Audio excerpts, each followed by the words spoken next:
नमः। ओम असतो मा सद्गमय तमसो मा ज्योतिर्गमय मृत्योर्मामृतम्। ओम शांति शांति शांति।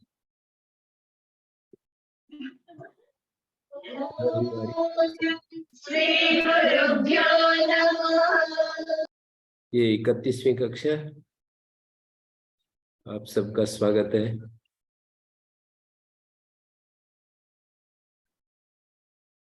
जीवन में हम समाधान चाहते हैं।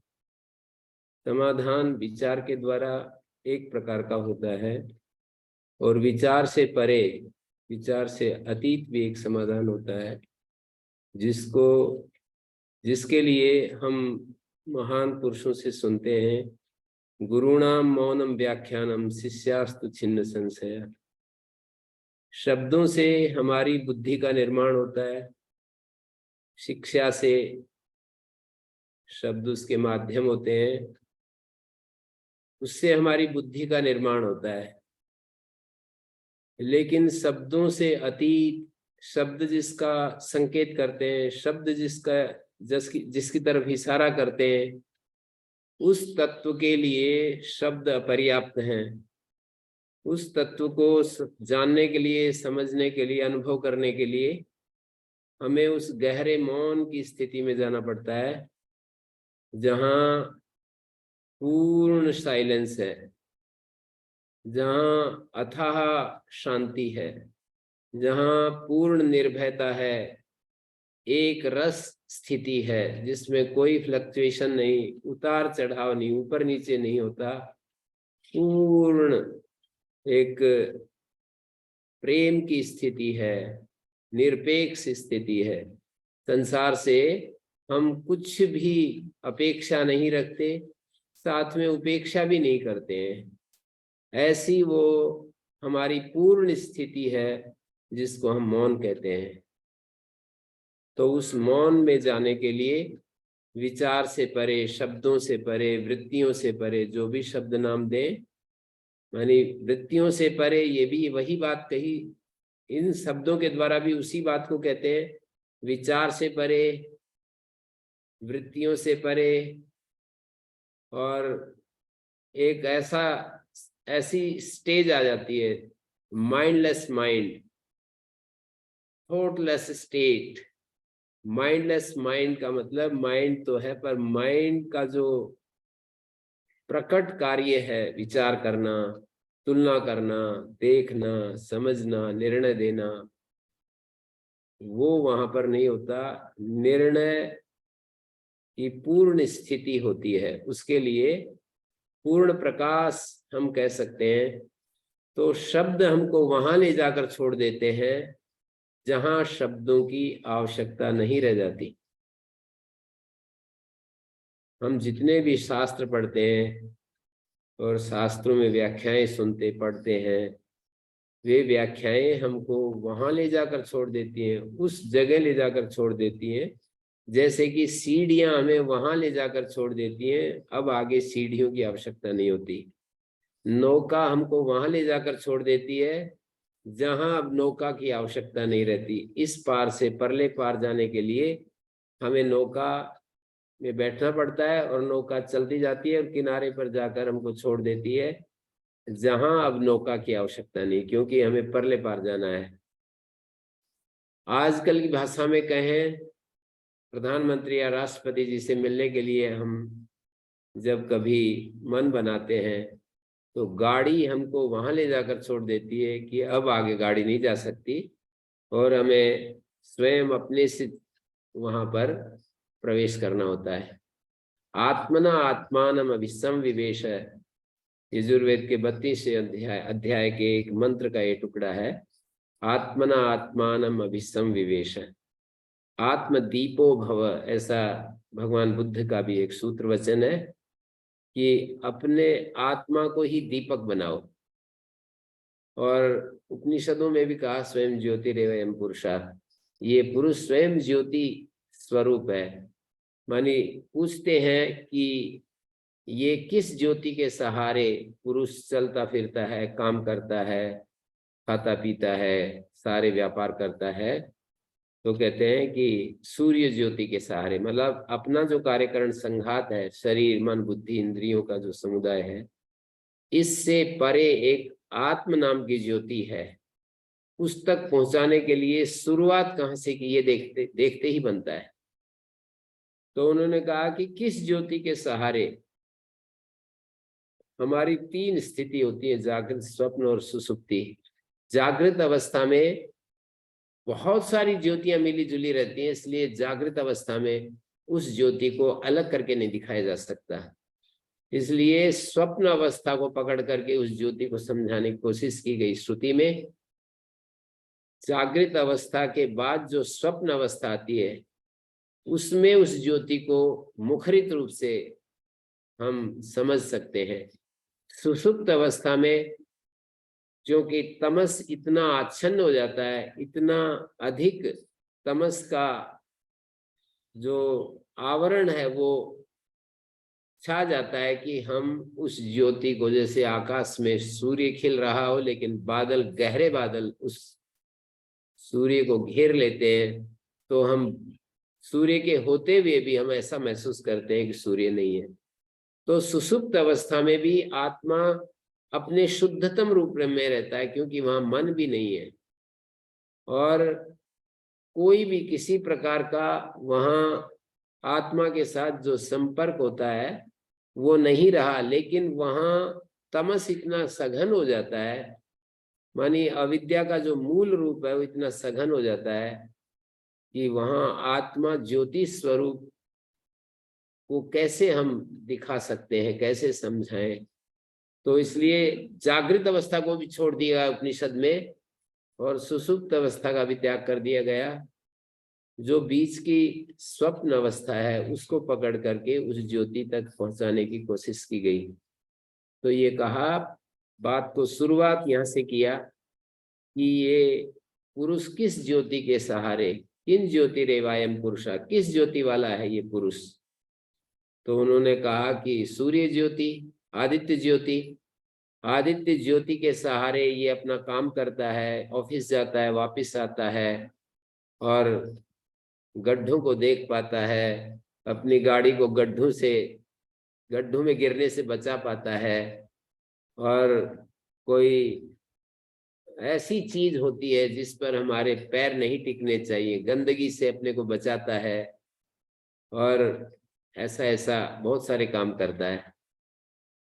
माने आदित्य ज्योति के सहारे ये सब कार्य करता है, अपना व्यापार करना, अपना खेती करना, भोजन बनाना और गेहूं साफ करना, दाल साफ करना, ये सारे कार्य आदित्य ज्योति के सहारे होते हैं। तो पूछा कि ये आदित्य ज्योति नहीं होती है तब किस ज्योति के सहारे, कौन सी ज्योति है जब तब इसका सहायक बनती है।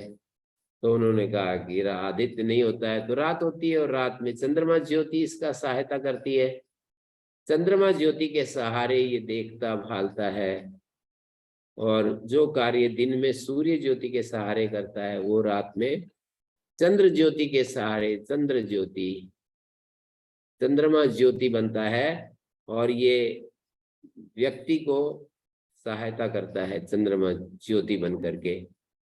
फिर अगले पर्याय में पूछा कि ऐसा भी, ये तो शुक्ल पक्ष में आप बता सकते हैं चंद्रमा ज्योति, पर कृष्ण पक्ष भी आता है, अंधेरी रात भी होती है, तो उस समय कौन सी ज्योति इसका सहायता करती है।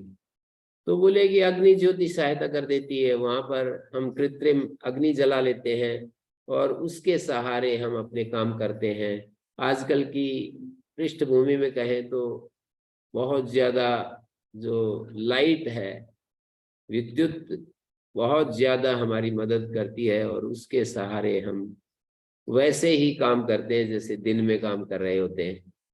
तो अग्नि ज्योति के सहारे होता है। फिर बोले कि ये अग्नि ज्योति भी नहीं मिलती है, कहीं कहीं तो ऐसी स्थिति आ जाती है कि अग्नि ज्योति भी अपना काम नहीं करती है, तब कौन सी ज्योति सहायता करती है। तो उन्होंने कहा कि सारी ज्योतियां शांत हो जाती हैं, आदित्य ज्योति, चंद्र ज्योति, अग्नि ज्योति, तो फिर वाग ज्योति मानी मनुष्य की जो वाणी है उसके सहारे वो, मतलब जहाँ कुछ भी नहीं होता, और यदि वाणी से व्यक्ति अपना व्यापार व्यवहार करता है तो उसको बड़ा सहजता हो जाती है। जैसे अंधेरे में, मतलब हम टक्कर मार रहे हो, टकरा रहे हो, किसी के ऊपर गिरने की आशंका हो, तो वो बोल देता है कि देख मैं यहाँ पर बैठा हूँ, कहीं मेरे टक्कर मार दे। तो वाग ज्योति उसका राह दिखाती है। फिर आगे प्रश्न किया कि मान लीजिए वाग ज्योति भी ना हो, ऐसी भी स्थिति आती है कि आदमी के पास वाग ज्योति नहीं होती है, तब कौन सी ज्योति होती है? तब ये उत्तर दिया गया कि स्वयं ज्योतिरेवयम पुरुष, ये पुरुष स्वयं ज्योति ही है, ज्योति स्वरूप है। और जैसे आदित्य आदि ज्योतियां इस कार्यकरण संघात से अलग होती हैं, मतलब इनमें से ही कोई एक नहीं होती। ये जो हमारा कार्य और करणों का संघात, कार्य का मतलब शरीर होता है, न तस्य कार्यम करणम च विद्यते न तत्समस्याभ्यधिकस्य दृश्यते। कार्य का मतलब शरीर होता है, करण का मतलब इंद्रियां। कार्य और करण ये दोनों भी जहाँ शांत हो जाते हैं तो वहां पर कार्य और करण, तो इनसे अतिरिक्त कोई एक ज्योति है। मतलब जब आदित्य ज्योति, चंद्रमा ज्योति, अग्नि ज्योति बताया, तो भी इन कार्यकरण से अलग ही एक ज्योति। यद्यपि वाग ज्योति इस कार्यकरण में से एक है, एक छोटा सा घटक है, वाणी जो है छोटा सा घटक है, लेकिन वो भी इस तरह की वो ज्योति है जो एक प्रकार से जो शब्द निकलते हैं वाग ज्योति के आधार पर, वो शब्द तो बिल्कुल इस कार्यकरण संघात से अलग ही होते हैं। जिस शब्द से हम राह पाते हैं वो कार्यकरण संघात, हमारी इंद्रियां और हमारे शरीर से अलग ही वो शब्द होते हैं। तो इस तरह से कार्य और करण से अलग एक ज्योति काम करती है, हमारा सहयोग करती है। तो वो ज्योति कौन सी ज्योति होती है? जब ये सारी ज्योतियां नहीं होती तब भी मनुष्य तो रहता है और कभी कभी सोचता है, विचारता भी है। फिजिकली शारीरिक कर्म ना भी करे तो मानसिक कर्म होते हैं। तो उस समय कौन सी ज्योति है जिसके सहारे वो ये काम करता है? विचार का कार्य करता है, चिंतन करता है, मनन करता है। बाहर की ज्योतियां कुछ भी नहीं काम कर रही है, कोई व्यक्ति भी नहीं है जो हमारे को उसकी ध्वनि सुनाई पड़ रही है, कोई अग्नि भी नहीं जल रही, कोई सूर्य भी नहीं चमक रहा, आकाश में चंद्रमा भी नहीं है, फिर भी एक ऐसी ज्योति हमारे भीतर टिमटिमा रही होती है। तो वो ज्योति को स्वयं ज्योति रे वयम पुरुषा ऐसे कहा। किन ज्योति, प्रश्न था किन ज्योति रे वयम पुरुषा, स्वयं ज्योति रे वयम पुरुषा। ये पुरुष जो है, इस पुरी में रहने वाला जो तत्व है उसको पुरुष कहते हैं। और वो पुरुष जो है स्वयं ज्योति स्वरूप है वो। तो उसको समझाने के लिए फिर स्वप्न का दृष्टांत दिया गया कि स्वप्न में सारी ज्योतियां नहीं रही, और यद्यपि मन वहां पर रहता है, लेकिन मन तो एक प्रकार से दृश्य स्थानीय बन करके रहता है वहां, दृष्टा स्थानीय होकर के नहीं रहता, दृश्य स्थानीय बन करके रहता है। मन पर प्रकाश तत्व है, ना कि स्वप्रकाश।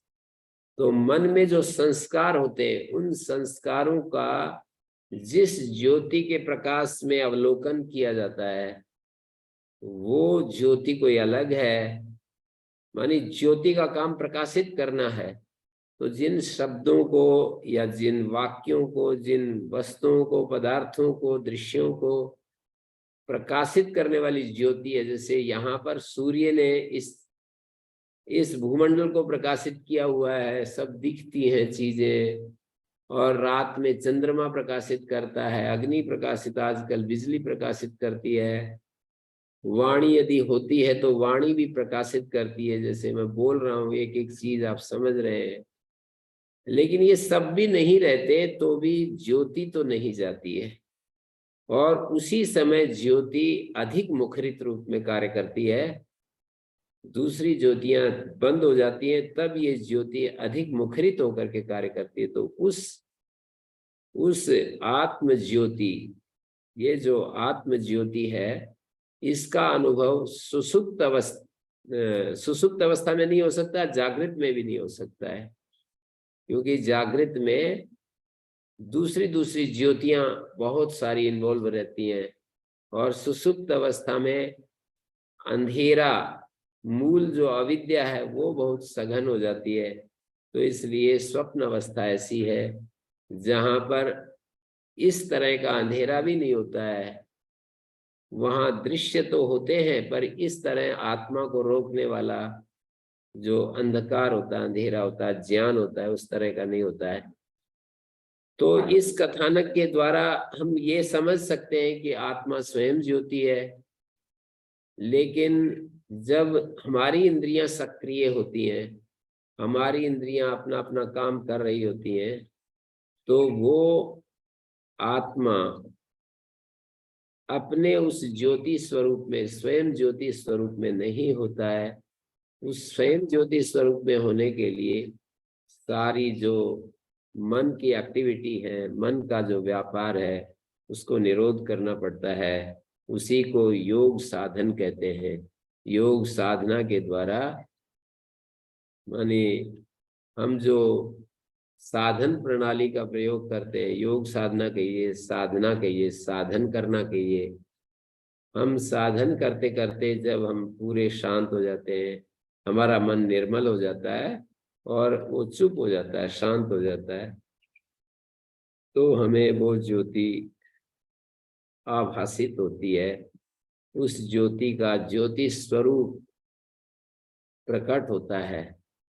तो ये महापुरुष जो होते हैं, जैसे श्री अरविंद आश्रम माता जी या उनसे पहले श्री अरविंद होते थे, तो वो वर्ष में 4 बार दर्शन देते थे, पर बोलते नहीं थे, कोई प्रवचन नहीं करते थे।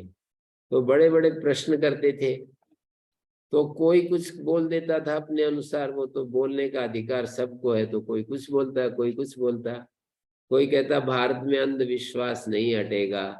कितने मूर्ख लोग हैं, बड़े बड़े समझदार लोगों को वे अपनी छोटी सी बुद्धि के आधार पर कहते बड़े अज्ञानी लोग हैं, कि वहां कुछ बोलते नहीं है, चुपचाप बैठे रहते हैं।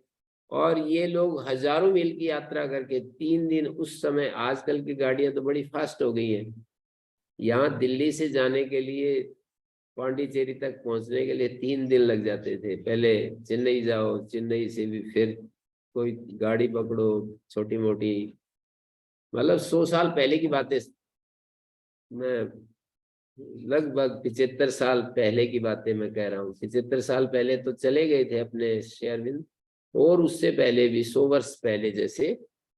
तो कैसी स्थिति होगी आप विचार कर लीजिए। बहुत सारे सैकड़ों लोग तो विदेश से आते थे केवल क्षण मात्र के दर्शन करने के लिए। वो कोई संवाद नहीं करते थे, प्रवचन नहीं करते थे, जैसे हम लोग समझ रहे, समझा रहे हैं, हम बात कर रहे हैं आपके साथ, तो ऐसे कोई बात नहीं करते थे। उनके सामने से केवल गुजरना होता था। जो दर्शनार्थी होते थे उनको केवल गुजरना होता था, और वे पुष्प चढ़ा देते थे, या जो भी प्रक्रिया थी, मुझे पूरा ध्यान नहीं है। तो इस प्रक्रिया से वो दर्शन दिवस पूरा होता था। हजारों, लगभग 10, बाद में तो 10-10 हजार लोग इकट्ठे हो जाते थे, पूरे देश विदेश से लोग। तो वो उनमें बहुत पढ़े लिखे लोग भी होते थे, अपने आर्य समाज के बहुत, जो गुरुकुल कांगड़ी के आचार्य पद पर भी रहे, और बहुत सारी पुस्तकें भी लिखी। वैदिक विनय पुस्तक उनकी बहुत चाव से पढ़ी जाती है। तो आचार्य अभय देव जी जो थे, वो हमारे पहली बार जब वो 1935 में श्री अरविंद के दर्शन करने के लिए गए, तो इसी तरह से काका साहब कालेलकर जैसे प्रबुद्ध चिंतक, ये तो मैंने कुछ नाम बताए हैं, बहुत ऐसे लर्नेड पर्सन, बहुत ज्यादा हाईली एजुकेटेड, बहुत ही जिन्होंने एक एक दिशा में महारत हासिल किया था, ऐसे लोग उनके क्षण भर दर्शन करने के लिए उपस्थित होते थे। कुछ मतलब नहीं, ऐसे भी नहीं कुछ देर तक वहां पर खड़ा रहना होता था, ऐसा भी नहीं कि वो उसको देखते रहे और बहुत देर तक वहां पर खड़े रहे, ऐसा नहीं। और ये बात नहीं कि उत्सुकता के कारण से चले जाते होंगे फिर अपने आ जाते होंगे निराश होकर के, ऐसा नहीं। वो दर्शनार्थी बार बार दर्शन दिवस पर ये क्रिया रिपीट होती थी।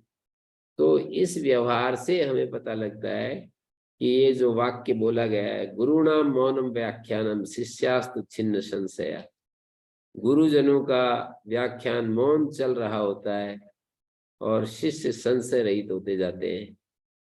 तो ये तार्किक बुद्धि के द्वारा संशय जो निवृत्ति होती है, वो बहुत ज्यादा हमारी इस तरह से होती है। उससे भी मैं मना नहीं करूंगा, तार्किक बुद्धि भी संशयों को हटाती है, तर्क बुद्धि से भी संशयों की निवृत्ति होती है, लेकिन एक क्षण मात्र के दर्शन से हमारे अंदर जो परिवर्तन घटित होता और धीरे धीरे वो उस रास्ते पर आगे बढ़े। कितने ईमानदार साधकों ने श्री अरविंद के संपर्क से अपने जीवन को धन्य किया।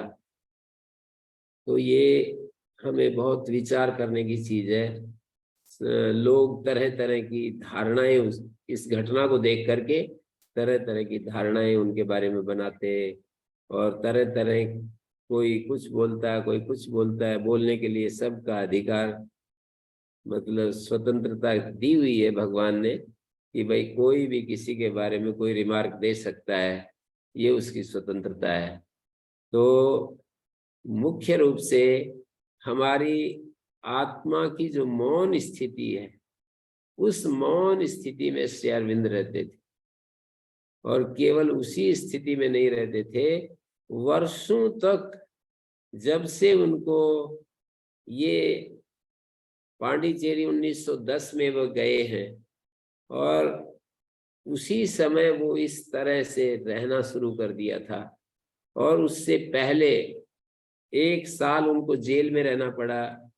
ब्रिटिश गवर्नमेंट ने उनको ऐसे कठोर कारावास दे दिया कि आपको कोई व्यक्ति नहीं दिखाई देगा, कोई व्यक्ति से बातचीत भी नहीं करेंगे, कोई व्यक्ति आपसे ऐसे एक आध व्यक्ति भोजन देने के लिए पहुंचता, बाकी आप किसी से बात नहीं करेंगे, बोलेंगे नहीं।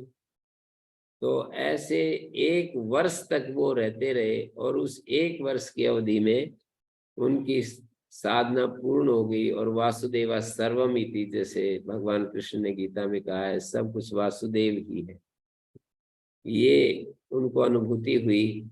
और वे जैसे ही जेल से बाहर आए 1 वर्ष बाद, तो उन्होंने एक भाषण दिया उत्तरपाड़ा में। उत्तरपाड़ा नाम की एक जगह है उधर बंगाल में, तो वहां पर एक भाषण दिया, और उसमें यही वासुदेव दर्शन की अनुभूति उन्होंने सुनाई उस भाषण में, कि मुझे ऐसे लगा कि वो जेल की सलाखें, जो वो जिस कोठरी में मैं बंद था, और उसकी सलाखा जो होती थी, उनमें भी वासुदेव खड़े हुए हैं। जो सामने एक पेड़ था थोड़ी सी दूरी पर, उस पेड़ में भी मुझे वासुदेव के दर्शन। जिस कंबल पर मैं सोता था, मोटा सा एक कंबल मिलता था, मतलब आजकल के कंबलों की डिजाइन बिल्कुल अलग आ गई है। उस समय तो ऊंट के जैसे ऊन होती है, ऐसे मोटे मोटे जो है ना, जैसे फौजी कंबल होते थे, कुछ दिन पहले हम देखते थे। तो उसमें भी वासुदेव के दर्शन के नीचे बिछा हुआ है, और सब जगह उनको वासुदेव का दर्शन, ये अनुभव उन्होंने सुनाया। क्योंकि उनकी वृत्ति शांत हो गई थी,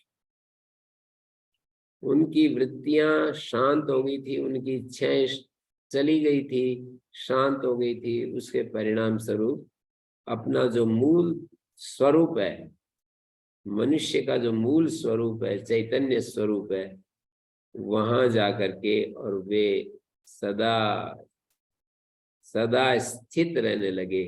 माने जेल में ही उनकी यात्रा शुरू हो गई थी, और ये यात्रा चलते चलते बहुत सारी उन्होंने ग्रंथ लिखे। पांडिचेरी में जाने के बाद बहुत मोटी मोटी पुस्तकें लिखी, योग समन्वय, उपनिषद, वेद रहस्य और भारतीय संस्कृति के मूल तत्व, और श्रीमद् भगवद गीता, योग समन्वय, वेद रहस्य, ऐसे मतलब 6 साइड बाय साइड 6 लेख उनके चलते रहे। 6-7 वर्ष तक ये लेखों की श्रृंखला रोजाना, मतलब वो लिखना होता था 65 पेज की पत्रिका होती थी। और वो पत्रिका जो है आर्य नाम से, वो पत्रिका अंग्रेजी में पत्रिका होती थी, पर आर्य देवनागरी लिपि में उसके ऊपर आर्य लिखा हुआ होता था पत्रिका के। स्वयं ग्राहक बनाना और सारा काम करना, टाइप राइटर का प्रयोग करते थे श्री अरविंद। तो वो टाइप करना और उसको छपवाना, उसको भेजना, जो भी व्यवस्था उस समय की उन्होंने, मतलब खूब कर्म में जीवन भी था। ऐसा नहीं कि वो पांडिचेरी जा करके भारत के स्वतंत्र आंदोलन से अलग हो गए तो वो अपने आराम से लेटे रहते थे, ऐसा नहीं। तो बहुत ही कार्मिक जीवन में से गुजरते हुए, और 1926 में जाकर के उनको एक प्रेरणा हुई कि अब मेरा काम जो था वो पूरा हो गया। मतलब जिस खोज को मैं कर रहा था वो खोज पूरी हो गई। और सबको इकट्ठा करके माता जी को संदेश, माता जी को अपना वो बनाया प्रतिनिधि कि अब मेरे काम को माता जी संभालेंगी, और सीधा मार्गदर्शन माता जी से ही लेना पड़ेगा। और वे चुप हो गए उस समय। और 4 दिन, मतलब वर्ष में 4 दिन निर्धारित किए कि इस अवसर पर, मतलब थोड़े समय बाद निर्धारित हुए। एक एक प्रारूप जो बना वो धीरे धीरे करके वो सामने आया। और उन्हीं दिनों में श्री अरविंद ने एक माता पुस्तक लिखी 1927 में। 1926 में वो एकांतवास में चले गए। बाकी समय में 1910 से 26 तक, मानी लगभग 1910 से 26 तक 17 साल जो है वो 17 वर्ष तक वो बिल्कुल एकदम से बहुत ही अपनी साधना को गति देते हुए, मिलते मिलाते हुए, मतलब एक निश्चित समय कर रखा था। वहाँ जो साधक होते थे वो उनके साथ बैठते थे, डिस्कस करते थे, प्रश्नोत्तर करते थे, और वे उनको बात करते थे। लेकिन 1926 में उनको ऐसा आभास हुआ कि जिस स्थिति में श्री कृष्ण थे महाभारत के समय, वो स्थिति मुझे प्राप्त हो गई। और माने 1926 में उनको ऐसा अंदर से फील हुआ कि श्री कृष्ण की स्थिति मुझे मिल गई, और वो निरंतर उस स्थिति में बने रहे। और उसमें भी वो पांडिचेरी के उस समय, उस दौरान भी वो आलसी बन करके नहीं रहते थे। मतलब कि वो एकांत में चले गए तो अब कुछ काम नहीं रहा। जो एक उनका सावित्री महाकाव्य उन्हीं दिनों की रचना है, वो बहुत बड़ा लंबा चौड़ा ग्रंथ है। 24,000 पंक्तियों में वो काव्य लिखा हुआ है। सत्यवान और सावित्री की कहानी उसमें लिखी है, और दरअसल में श्री अरविंद की अपनी साधना की कहानी उसमें लिखी है। तो वो उन्होंने और ऐसी छोटी मोटी चीजें। साधकों को 10-10 घंटे उनके प्रश्नों का उत्तर देने के लिए सुबह से लोग जो भी मन में आता था पूछते थे और वे उसका उत्तर रात को देते थे। 10-10 घंटे उसका उत्तर लिखने में उनके, बहुत कम सोते थे, बहुत ज्यादा उनका। तो ऐसे उस महान तपस्वी योगी ऋषि का दर्शन करने के लिए एक क्षण मात्र का दर्शन उनको होता था और उसमें ही वो तृप्त हो जाते थे, धन्य हो जाते थे। तो ये है गुरुणाम मौनम व्याख्यानम शिष्यास्तु छिन्न संशया। मैंने कुछ श्री अरविंद की ये कहानी आपके सामने, मैंने जो छोटा छोटा थोड़ा थोड़ा मोटा मोटा मैंने आपके सामने रखा। श्री अरविंद मतलब उस स्थिति में हमेशा बने हुए हैं, शांत निष्काम पूर्ण काम, बस एकदम से अकाम स्थिति में रहते हुए वो रह रहे। और उनका जो बुद्धि, उनका लेखनी, उनका शरीर अपना गुणागुणेश वर्तन्ते, अपने संस्कार बल से गुण गुणों में वर्त रहे हैं। वो तो साक्षी बने हुए, बिल्कुल तटस्थ बने हुए, निरंतर उस जीवन को जीते हुए और आने वाले साधकों को अपना संदेश देते हुए इस तरह उनको वो जीवन प्राप्त हुआ है ना। मेरे को यही है कि ये सब जो वाणी का संघर्ष है, वाणी जो उन्होंने प्रयोग की, उन्होंने जो इतना सारा बहुत लेखन कार्य किया, पढ़ने का कार्य किया, बताने का कार्य किया, प्रोफेसर भी रहे, फ्रेंच पढ़ाते थे वहाँ बड़ौदा के यहाँ, मतलब बड़ौदा नरेश के वहाँ जो है फ्रेंच के, लैटिन, फ्रेंच, ऐसी जो यूरोपियन भाषाएं थी उनको सिखाते थे, बताते थे। और वहाँ उस समय बड़ौदा जो नरेश होते थे उनके कुछ विशिष्ट लेखन आदि, जो पत्र व्यवहार आदि का जो काम होता था उसको देखते थे। तो ऐसे तपस्वी लोग जो होते हैं इस धरती पर आकर के, और वो हमको प्रूव कर देते हैं कि शरीर मन बुद्धि इंद्रियों से अलग एक आत्म तत्व है। शास्त्र उस आत्मा की व्याख्या करते हैं, हमारी वाणी भी उस आत्मा को समझाने के लिए शास्त्रों के एक एक जो उसका मंत्र श्रुति भाग है उसका अर्थ बताते हैं। लेकिन इस सब से भी अलग यदि हम किसी ऐसे साक्षात व्यक्ति को, स्थिर मति पूर्ण निष्काम अकाम व्यक्ति को यदि हम देखते हैं तो देखने वाला भी उसकी एक अद्भुत श्रद्धा हो जाती है उस आत्म तत्व के प्रति कि भाई कुछ न कुछ है, कोई जरूर चीज। इतनी युक्तियों के ऊपर युक्ति, इतना दिमाग की कसरत करने के बाद भी हम ऐसा महसूस नहीं करते कि हम निर्भ्रांत रूप से आत्मा को हमने जान लिया। और एक सेकंड के दर्शन से उन लोगों के कितनी उनकी समस्याएं, ऐसे ही दूसरे उस समय के पैरेलल 100 किलोमीटर दूरी पर रमन महर्षि रहते थे। जो लोग पांडिचेरी जाते तो वो रमन आश्रम में भी चले जाते थे। तो उन वहां पर जाकर के रमन आश्रम में जब वो देखते थे उनको, तो जैसे कि कहा है कि एक वो जो ये बात कही कि पॉल ब्रंटन नाम के एक पत्रकार थे इंग्लैंड के, तो पॉल ब्रंटन बहुत जगह देखता हुआ, बहुत जगह तर्क वितर्क करता हुआ, और वो गुप्त भारत की खोज एक पुस्तक उन्होंने लिखी है।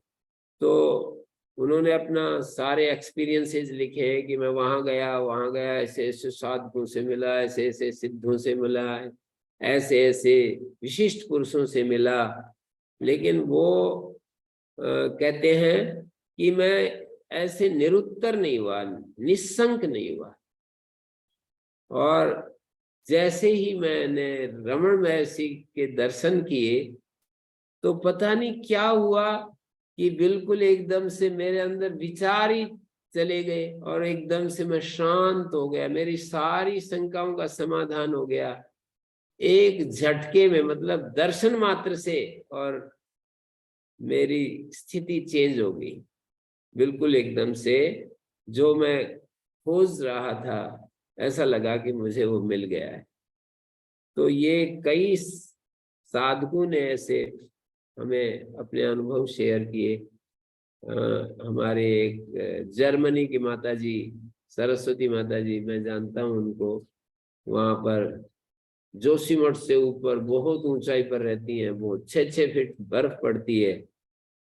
तो वो एक बार आई थी पतंजलि में, तो वो कहती है कि मैं 20 वर्ष की जर्मनी से भारत आई और अकेली उत्तराखंड में घूमती रही। पूरे उत्तराखंड में 1 महीने तक घूमती रही मैं, मतलब गुरु की खोज में। पर मेरे को ऐसे, मैं चलती गई आगे, नौजवान उम्र में अकेली लड़की बिल्कुल ऐसे चलती चली जा रही है।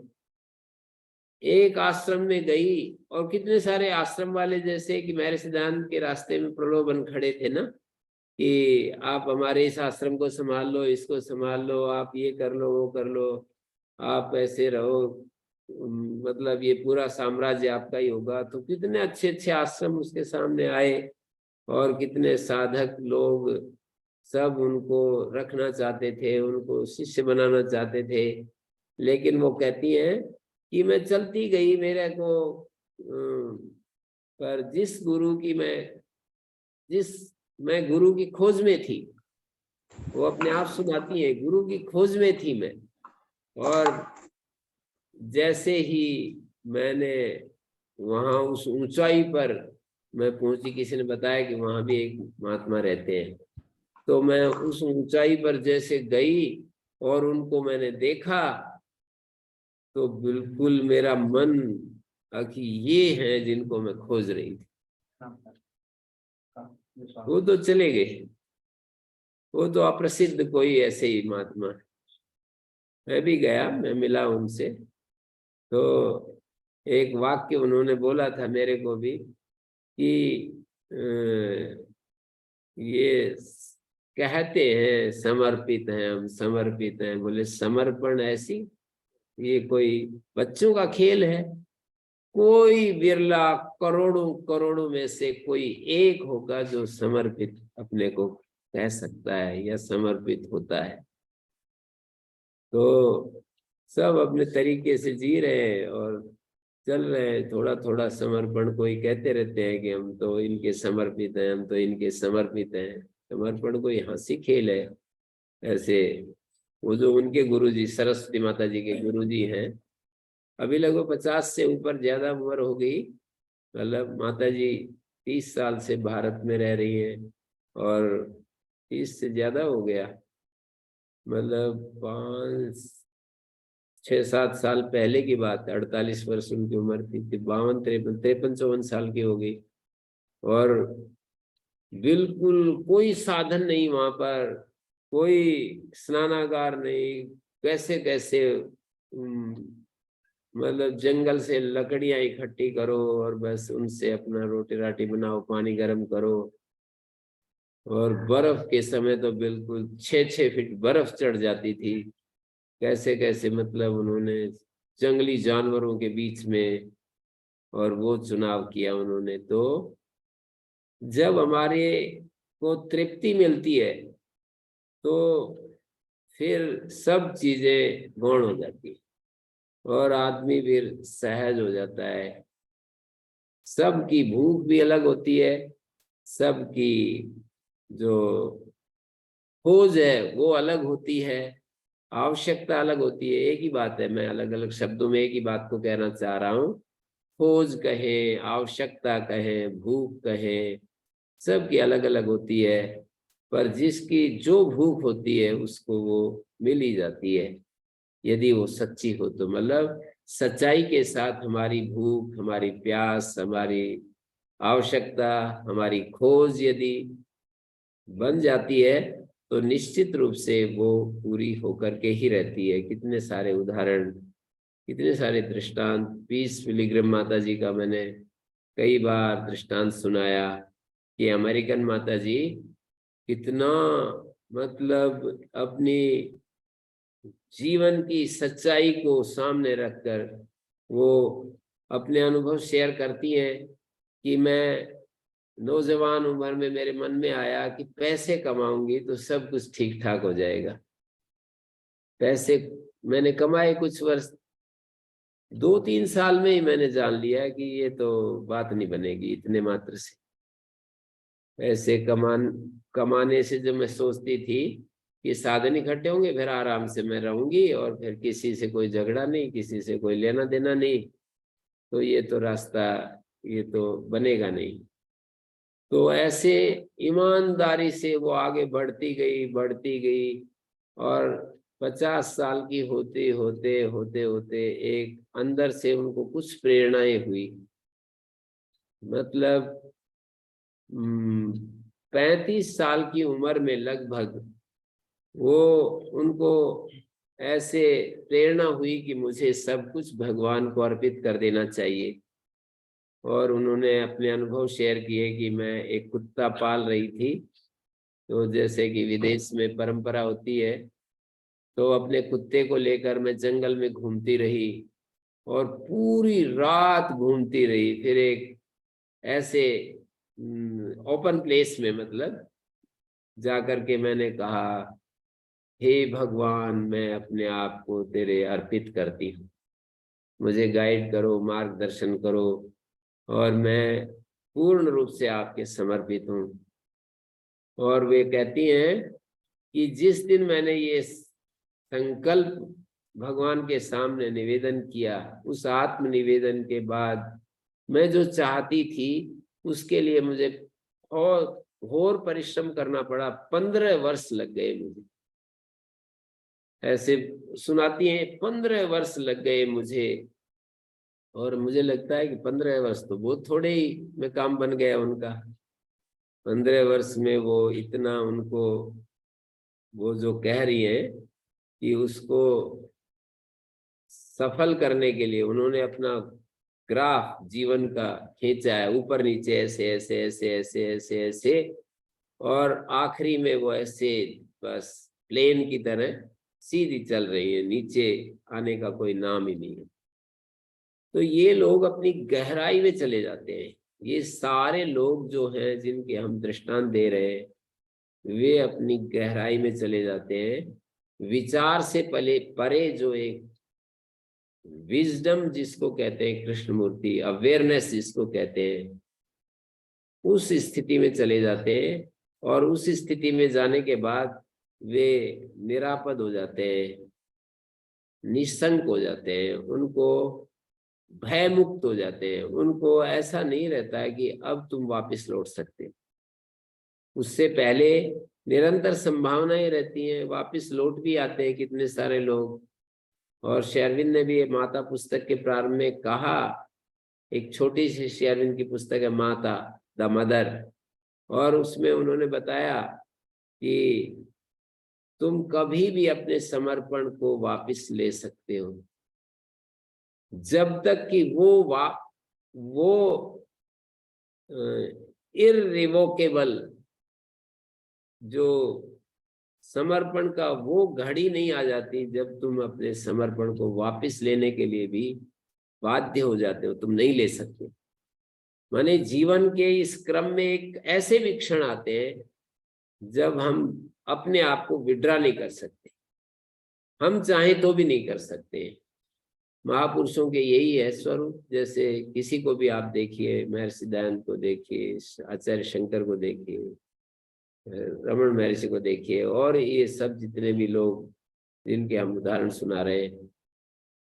हम लोगों ने शब्दों की बहुत कीमत समझी है, यद्यपि सबने नहीं समझी है। शब्द कितने बोलने चाहिए, क्या बोलने चाहिए, किस ट्यून में बोलने चाहिए, किस उदात्त अनुदात्त स्वरित स्वर में बोलने चाहिए, किस स्वर में बोलने से क्या अर्थ बदल जाता है, ये सारी चीजें भी कम लोगों को पता है।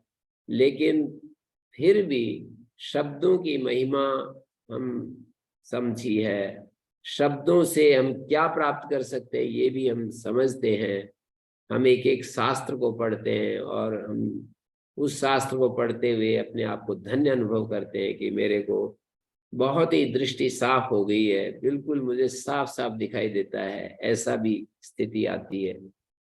फिर भी प्रतिबंधक तो नहीं हटते, मानी कामना रूपी जो प्रतिबंधक है वो तो हमारा पीछा नहीं छोड़ते हैं। मानी ये तो होता रहता है, ये तो पक्का होता है कि हमारे को स्पष्टता होती है, हम इस तरह से ईमानदारी से अपनी खोज करते चले जाते हैं, शब्द कुछ बोलते हैं, उस शब्द के पीछे जो संकेतार्थ, जो निहितार्थ होता है वो हमें मिलता है उसका संकेत, लेकिन प्रतिबंधक फिर भी नहीं हटते। प्रतिबंधक का मतलब है कि जो कामनाएं होती हैं, इच्छाएं होती हैं, वो थोड़ी थोड़ी उनके रूप चेंज हो जाते हैं।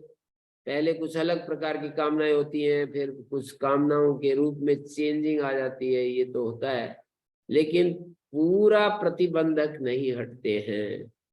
तो पूरा प्रतिबंधक भी हट जाते हैं, ऐसे भी दुनिया में हम इन महापुरुषों की बात सुन रहे हैं, सुना रहे हैं। पर मनुष्याणाम सहस्रेषु कश्चिद यत्ति सिद्धये यताम अपि सिद्धानाम कश्चिद माम वेत्ति तत्वतः। हजारों हजारों लोगों में से कोई एक बिरला जो है वो मेरे को तत्वतः जानता है, भगवान को तत्वतः जानता है। हजारों हजारों में से कोई एक बिरला, जिसके प्रतिबंधक भी हट गए हैं और आत्मा, आत्मरूपी सूर्य कभी भी अस्त नहीं होता उनके आकाश, उसमें आकाश मंडल से कभी भी सूर्य का अस्त नहीं होता है। बाकी तो देखो, कभी सुख कभी दुख, कभी मान अपमान, इन सब में अनुकूलता प्रतिकूलता, यही जीवन का स्वरूप चलता रहता है। तो अंतिम सत्य को उपलब्ध करने के लिए हम शुरुआत कहाँ से करें और आखिरी बिंदु कहाँ पर पहुंच जाता है। तो शुरुआत तो इसी से होता है कि हम श्रवण मनन, पहले हमारा चित्त अंतःकरण शुद्ध होता है सेवा के द्वारा, कर्म के द्वारा हमारा अंतःकरण शुद्ध होता है, वो भूमि तैयार होती है जिसमें कोई बीज बोया जाता है और वो तुरंत अंकुरित होता है। आप देखिए, एक भूमि में खाद डालिए और उसको नलाई गुड़ाई कीजिए, जमीन में अच्छे से खोदी लगाइए, उसमें खाद खूब सारा भर दीजिए और उसमें आप बीज डालिए, और एक उतना ही एरिया, उतना ही एक क्यारी आप बिल्कुल उसमें खाद का नाम नहीं, सामान्य रूप से बस जो भूमि का स्वरूप है उसमें आप डाल दीजिए बीज, और एक और बालू रेत का जो टीला ला करके और ऐसे क्यारी, कृत्रिम क्यारी बना लीजिए। बालू रेत उठा करके ले आए और क्यारी डाल दी और उस क्यारी में कुछ बीज डाल दिए, तो आप देखेंगे तीनों के रिजल्ट अलग अलग होते हैं। जिसमें खूब खाद डाला, सूर्य की धूप अच्छी पड़ी, गर्मी खूब मिली, और उसमें जो बीज डाले गए वे कितने जल्दी बढ़ते हैं, लहराते हैं और आगे वो विकसित होते चले जाते हैं। मध्यम तैयार की गई भूमि में मध्यम फसल जो है मध्यम कैटेगरी में होती है, और तीसरे श्रेणी के जो धरती है जहाँ खाद बिल्कुल नहीं है, भूमि भी बहुत अच्छी नहीं है, उपजाऊ नहीं है और बालू रेत है, तो उसमें बीज अंकुरित तो हो जाएंगे लेकिन पौधे तक बनते बनते पीले होते होते बस मर ही जाते हैं। तो इस तरह से हमारे अंतःकरण रूपी भूमि में भी यही सब चलता रहता है। हम बहुत ज्यादा इसको विचार करते हैं, बहुत ज्यादा स्वाध्याय करते हैं, बहुत ज्यादा हम इन भौतिक चीजों को ही देखते भालते हैं, उनमें सारा हम अपनी ऊर्जा लगाते हैं समझने में, उसको देखने में। तो वो हमारी एक स्थिति है, वो हमारी एक स्थिति है। और दूसरी स्थिति हम ढीले ढाले रहते हैं, ढीले ढाले प्रयत्न करते हैं, तो वो एक स्थिति है। तो मेरा कहने का तात्पर्य यही हुआ कि अ, हम हमारी एक वो जो मैं बात कह रहा था शुरू से ही, आज जो बात मैं रखना चाहता हूँ कि यदि हम ईमानदार होते हैं और उस ईमानदारी को हम अनुभव करते हैं, फील करते हैं, तो ये बात आ जाती है, गुरुणाम मौनम व्याख्यानम शिष्यास्तु छिन्न संशया। गुरुओं का मौन व्याख्यान और शिष्य संशय रहित होते जाते हैं। तो गुरुओं की जिम्मेदारी ज्यादा हो जाती है इस प्रक्रिया में, इस प्रोसेस में, कि वो कितना ज्यादा अपने को आत्म स्वरूप में रख पाते हैं। साथ में जरूर उनकी भी ग्रहणशीलता होनी चाहिए, क्योंकि ग्रहण इसलिए माता पुस्तक के प्रारंभ में ही पहला जो वाक्य है, जब दो शक्तियां एक साथ मिलती हैं तो महान और दुरूह कार्य सिद्ध हो जाता है, जो हमारे प्रयास का विषय बना हुआ है। हमारी तरफ से फिक्स्ड और अनफेलिंग एस्पिरेशन, मानी वो दृढ़ और अभंग अभिप्सा जो सदा अवतरित होते हुए उस सुपर कॉन्शियसनेस, उस सुप्रीम ग्रेस को स्वीकार करने के लिए तत्पर है। तो हमारी तरफ से उद्घाटन और उस परम सत्य का अवतरण, जो कि हमारे उद्घाटित मन में ऊपर से अवतरित होता है। तो एक परम कृपा और एक हमारी अभिप्सा, ये दो चीजें जब मिलती हैं तो वो महान और कठिन कार्य सिद्ध हो जाता है, जो हम जिसके लिए रात दिन प्रयास कर रहे हैं। दो चीजें ही अपने कॉम्बिनेशन में हमेशा साथ साथ चलती हैं और वे हमारे लिए रास्ता खोलती है। तो साथ साथ चलने वाली ये दो चीजें हमेशा याद रखेंगे हम, कि अपनी तरफ से हमारा उद्घाटन, सत्य की तरफ अनन्य उद्घाटन, कहीं से भी कोई लुकाव छिपाव नहीं, कहीं कोई अवरोध नहीं, हमारी तरफ से अनन्य उद्घाटन, और भगवान की तरफ से निरंतर उसका अवतरण होते हुए सत्य का निरंतर ग्रहण। जब ये होता है तो एक समय आता है कि हमारा मन खाली हो जाता है, शांत हो जाता है, और एकदम ऐसा लगता है, हर्ष जो है, आनंद जो है प्रस्फुटित होने लगता है। और कभी कभी वो मेरे को याद आते हैं ऐसे महापुरुषों के चित्र। नूरगढ़ वाले स्वामी जी एक बार कह रहे थे कि जो आनंद की वर्षा हो रही है, हम चाहते हैं कि ये सब पर हो। यानी महापुरुष ज्यादा अपने बारे में तो कुछ कहते नहीं, लेकिन कभी न कभी तो कुछ न कुछ संकेत मिल ही जाते हैं। तो ऐसे वो कह रहे कि हम चाहते हैं, मैं ये चाहता हूँ कि जो आनंद निरंतर बरस रहा है वो सबके ऊपर बरसे। तो ये आनंद क्या चीज है? ये आनंद यही है जो हमारे इंद्रिय सेंसेज हैं, उनसे एक एक विषय हमारा को ग्रहण करने के लिए मिलता है। पांचों इंद्रियों का विषय शांत हो जाए, मन भी शांत हो जाए। मन की शांति का तात्पर्य यही होता है कि मन जो है शांत हो जाए। इसका तात्पर्य यही होता है कि हमारा मन किसी भी कामना से, इच्छा से, अहंकार से और किसी मिथ्या आग्रह से, इन सब से रिक्त हो जाए। तो जब हमारा मन ऐसा होता है तो निश्चित रूप से सत्य का अवतरण हमारे उस मन में हो जाता है। जो मन उद्घाटित हो रहा है उसमें सत्य का अवतरण हो जाता है। तो इसके लिए हमें तपस्या करनी होती है। जैसे श्री अरविंद का रूपक है कि वे सावित्री महाकाव्य में कहते हैं कि सत्यवान नाम का एक व्यक्ति है, सावित्री उससे शादी करने का निश्चय कर लेती है। सत्यवान के पिता का नाम द्युमत सेन है और सावित्री के पिता का नाम अश्वपति है। ये कोई बाहर के दुनिया के सत्यवान और सावित्री नहीं है। बाहर की दुनिया में द्युमत सेन नाम का राजा नहीं है जो कि अपने स्वर्गीय राज्य को खो बैठा है और अंधा हो गया है, दुनिया के भोगों में अंधा हो गया है। तो ये उस द्युमत सेन का स्वरूप है।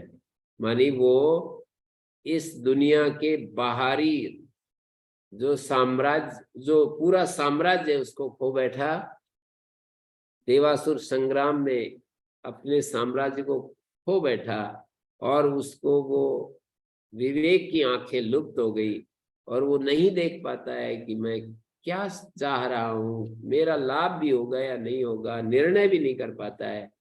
ऐसा उस द्युमत सेन का पुत्र है सत्यवान, जो सत्ता का सत्य उसके अंदर है, लेकिन अभी तो वो प्रकट नहीं हुआ है। और सावित्री जो अश्वपति की पुत्री है, अश्वपति का मतलब है ऊर्जा का देवता। अश्व ऊर्जा का देवता कहा जाता है और अश्व का जो पति है, स्वामी है, उसका अश्वपति कहते हैं। ऊर्जा के पति, ऊर्जा के देवता का भी जो देवता है, ऐसे उस अश्वपति की पुत्री सावित्री होती है। और वो सावित्री तप करती है, वो सावित्री बड़ी होती है और निरंतर तपस्या के द्वारा वो दिव्य प्रज्ञा उसमें अवतरित होती है।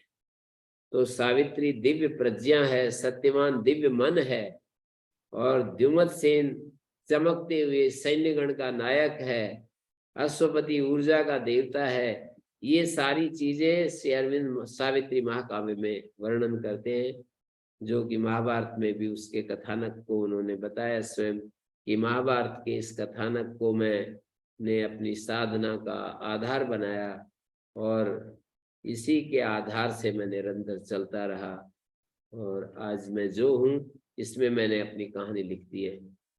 तो मैंने आपके सामने इस 1 घंटे के दौरान यही बात मैंने कहना चाहिए कि हमें निरंतर अपने मन को बिल्कुल शुद्ध करने के लिए कोशिश करती रहनी चाहिए और जो चीजें आती हैं जाती हैं उनमें समभाव से रहना चाहिए। अपने आप को बिखरने नहीं देना चाहिए, विकारों से मुक्त रखना चाहिए अपने आप को। ऐसा यदि हम करेंगे तो ये जीवन का जो पथ है ना, ये निश्चित रूप से हमारे को, मानी 2-3 दिन पहले एक छोटी सी बच्ची, 8 साल की बच्ची से मैं मिला था और वो कितने अच्छे से समाधान करती है। जैसे हम बोलते हैं ऐसे मंच के ऊपर ऐसे, मतलब कई कई घंटे वो कथा कहती है और लोगों को उन उसकी कथा से, उसकी वाणी से कैसे। तो मैंने उसको देख करके कहा कि भाई ये कर्म नाम का तत्व तो जरूर है दुनिया में। क्यों नहीं लोग इस तरह से ऑब्जर्व करते हैं कि इतनी छोटी उम्र में कितने असाधारण क्षमताओं को लेकर के ये पैदा हुई है, कितना मतलब उसको वाणी में चार्म है और कितना बढ़िया से प्रस्तुत करती है।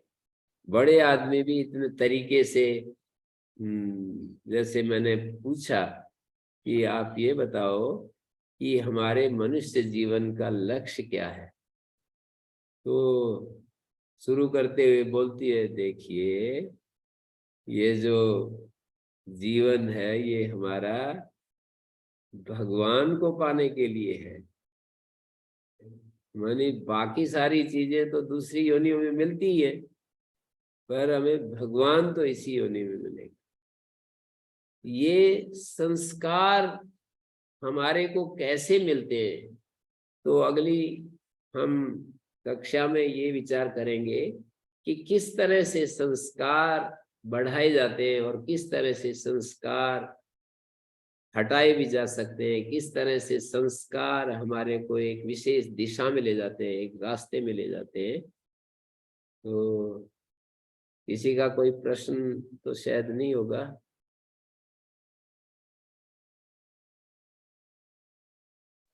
ये जो डैडी आपने इनकी स्थितियों का वर्णन किया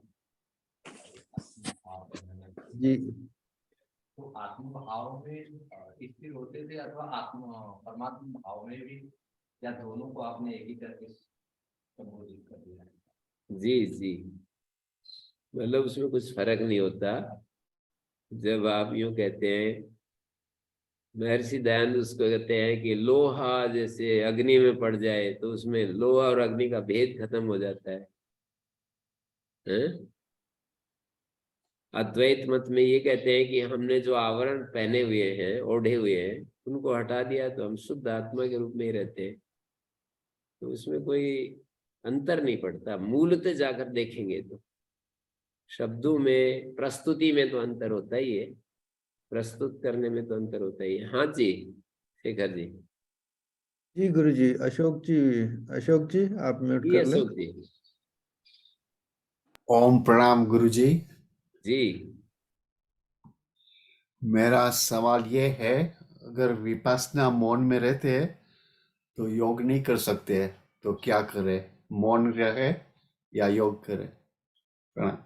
नहीं, वो योग का एक अलग अर्थ आपने लेकर के शायद ऐसा प्रश्न किया है। योग का मतलब विपश्यना, विपश्यना का मतलब योग, अंतर नहीं है ना।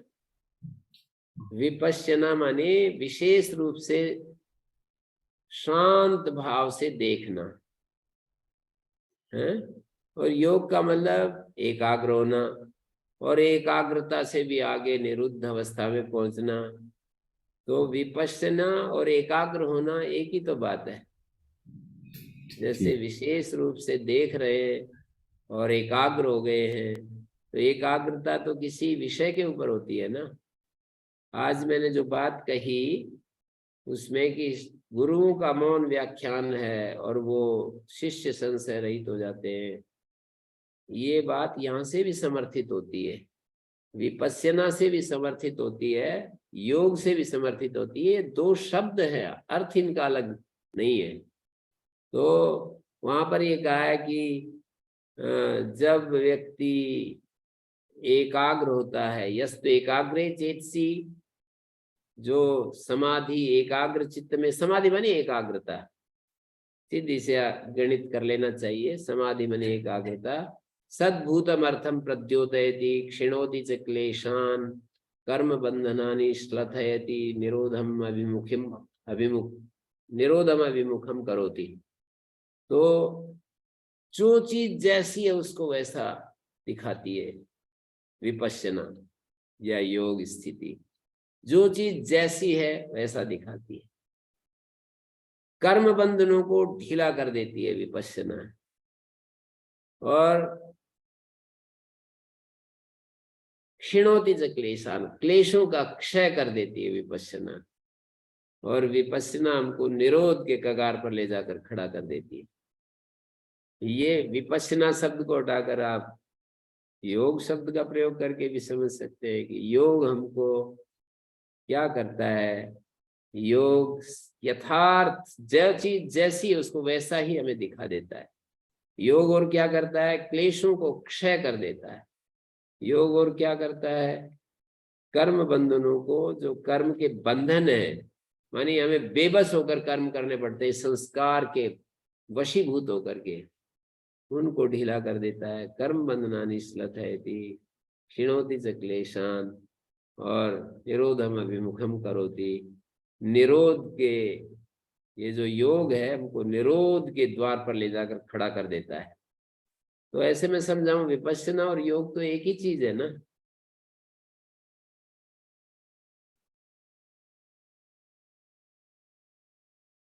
मतलब उस योग के जो आसन प्राणायाम आदि घटक आप जो समझ रहे हैं, वो तो हमारे, देखिए, एक आचार का अनुशासन यम के द्वारा, और हमारे विचार का अनुशासन, या हमारी आंतरिक व्यक्तिगत निष्ठा का अनुशासन, नियम, बाह्य जीवन के परिप्रेक्ष्य में, बाहर जो हमारा व्यवहार होता है उसके परिप्रेक्ष्य में जो हमारा अनुशासन है या स्थिरता है उसको हम यम कहते हैं। और अपने जीवन के शुद्धि को लेकर के जो अनुशासन है उसको हम नियम कहते हैं। और शरीर के अनुशासन का नाम आसन है, और प्राण के अनुशासन का नाम प्राणायाम है, इंद्रियों के अनुशासन का नाम प्रत्याहार है, मन के अनुशासन का नाम धारणा, ध्यान, समाधि।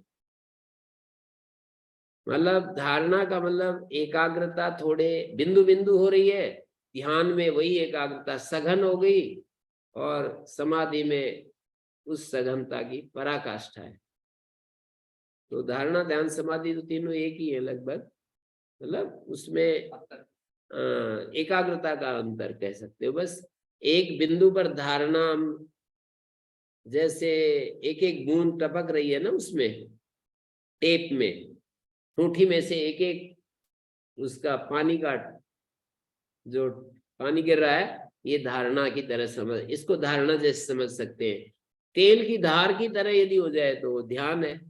वही एक एक बूंद यदि तेल की धार जैसे हो जाए, देश बंध चित्त से धारणा, तत्र प्रत्येक तानत्याधानम, प्रत्येक ज्ञान की जो एक तानता है उसका नाम ध्यान है। तदेव अर्थ मात्र निर्भासम, वही और भी सघन हो जाए, ध्याता अपने ध्यान करने वाले रूप से भी ऊपर हो जाए, तो वही समाधि है। तो ये अष्टांग योग जिसको हम कहते हैं, एक प्रकार का बाहर से लेकर के और अपने मन तक की यात्रा का अनुशासन, स्थिरीकरण ही तो है। माने आचार का स्थिरता और अपने विचार की स्थिरता, और आचार व्यवहार तो बाहर की चीज है, विचार अपने अंदर की चीज, शौच, संतोष, तपस्वाध्याय, ईश्वर प्रणिधान, और शरीर की स्थिरता, और प्राण की स्थिरता, और इंद्रियों की स्थिरता, और मन की स्थिरता। और विपश्यना में भी तो स्थिरता ही सिखाते हैं, और क्या सिखाते हैं। हाँ जी, और बोलिए। जी गुरु जी, अपने बीके सुजन जी का भी है प्रश्न, आप अनम्यूट कर लें बीके जी। ओम प्रणाम गुरु जी। जी ये माने अपरोक्षानुभूति पुस्तक है ना, उसमें निर्मल वैराग्य की परिभाषा देते हुए आचार्य जी ने ब्रह्मा से लेकर स्थावर पर्यंत समस्त विषय में जो काग विष्ठा के समान वैराग्य होना है उसी को निर्मल वैराग्य कहते, ऐसा बोले। तो माने ब्रह्मा को कैसे विषय के रूप में देख रहे हैं जी? मतलब वो एक टेक्निकल शब्द का प्रयोग किया है। मानी हमें एक ऐसी बड़ी पदवी मिल जाए जो सबसे सर्वातिशायी, कि मुझे बड़ी से बड़ी पदवी भी नहीं चाहिए, और छोटे छोटे जो सुख है वो भी नहीं चाहिए। एक बहुत बड़ा पद प्राप्त होने का नाम ब्रह्मा पद की प्राप्ति है, और एक छोटे छोटे से छोटा कोई सुख है उसका नाम नीचे से नीचा सुख है। इन सभी विषयों में सभी जगह हमारी काक विष्ठा की तरह जो अप्रीति हो जाती है, उदासीनता होती है ना, उसको क्या थोड़ा सा भी मन उधर, उसमें कुछ से वो नहीं होती है ना, संवेदना नहीं होती है, छोटी छोटी चीजों में ही हो जाती है हलचल मनुष्य के मन में। और इतनी बड़ी चीज पा करके भी और छोटी चीज में भी, ऐसे दोनों तरफ से दृष्टानुश्रविक विषय वितृष्ण से वशीकार संज्ञा वैराग्यम को ही उन्होंने निर्मल वैराग्य के रूप में इस तरह प्रस्तुत कर दिया अपने शब्दों में, कि बड़ा से बड़ा विषय हो या छोटे से छोटा, मतलब स्वर्गीय विषय हो, परलोक संबंधी की इस जन्म में तो मेरे को मिलेगा नहीं, मैं अच्छे कर्म करूंगा तो परलोक में मुझे ऐसा मिलेगा, तो उसमें भी वैराग्य, और जो सामान्य विषय में भी वैराग्य, उसको निर्मल वैराग्य कहते हैं। जी धन्यवाद गुरु जी। जी